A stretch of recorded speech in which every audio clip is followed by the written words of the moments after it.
දැන් මේ ආණ්ඩුව ගැන මොකද හිතෙන්නේ? ආණ්ඩුව ගැන මල්ලි ඉතින් අවුරුදු 76කට පස්සේ මේ පක්ෂයට බලය හිමි වුණේ. ඉතින් මේ අයට අවුරුදු 3-4ක්වත් දෙන්න ඕන නේද? ආවා විතරයිනේ. මොකක් හරි කරා කියලා හිතෙනවා. අනිවාර්යෙන් කරයි කියලා හිතනවා. මේ යන විදිහ හොඳයි මට නම්. ඔය වුණාට දැන් ඔබතුමා ඉන්නකට නම් කිව්වේ ෂර්ලොක් හෝම්ස් වගේ තමයි මේ කවුද?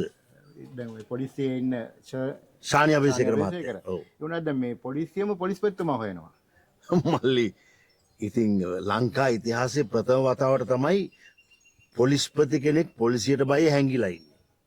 ඉතින් මම හිතන්නේ තියෙන ආරංචි විදියට හිටපු පොලිස්පතිතුමා සහ දැන් ඉන්න පොලිස්පතිතුමානේ හිටපු නෙමෙයිනේ.